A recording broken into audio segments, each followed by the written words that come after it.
Isang mangingisda si Abu. Nakatira siya malapit sa pampang at nangingisda na simula pa noon. Nung bata pa siya, nangingisda siya sa dagat kapag gabi. Sa umaga, umuuwi siyang may dalang sariwang isda na binibenta niya sa pamilihan. At ngayon, magwa-80 taong gulang na si Abu. Matanda na para sumakay pa ng bangka. Kaya naman, inihahagis na lamang niya ang kanyang lambat 4 na beses isang araw. Kinakain niya ang ibang huli at binibenta naman ng iba para magkapera. Isang araw, lumabas siya sa dagat ng umaga. Inihagis niya ang kanyang lambat sa dagat. Lumipas ang ilang oras, bumibigat na ang kanyang lambat. Hinila niya ito ng hinila. Halos maubos na ang buong lakas niya makuha lang ito. Hanggang sa nakita niya ang isang patay na asno na nasabit sa lambat. Naku, hindi! Sabi niya, Nagpagod lang ako para sa isang patay na asno. Anong gagawin ko? Anong kakainin ko? at naisip niya na lamang si Haring Solomon, ang sinaunang hari na nakilala sa kanyang talino. Kaya muling hinagis ni Abu sa tubig ang kanyang lambat at maya-maya bumibigat na naman ang lambat. Ngunit mas mabigat pa ito ngayon. Gamit ang buong puwersa niya, dahang-dahang hinila ni Abu ang lambat at bumulaga sa kanya ang isang tapayang puno ng buhangin.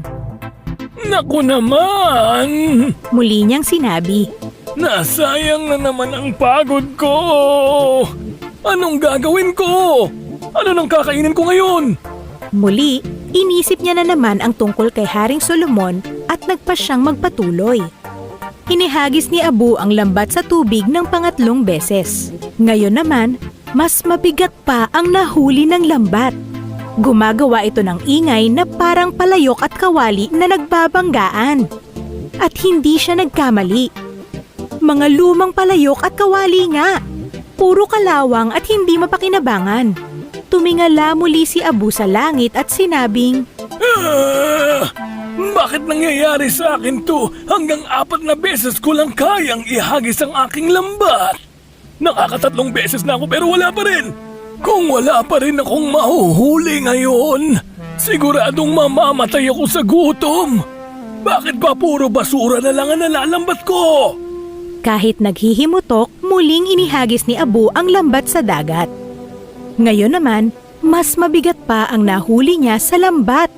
Kinailangan pa niyang lumusong sa tubig para lang makuha ito. Isang boteng gawa sa tanso. Ngayon, masaya na si Abu. Kahit wala siyang huli ngayon, mapapakinabangan naman niya ang bote. Pwede niya itong ibenta at ibili ng sapat na pagkain para sa 1 buwan.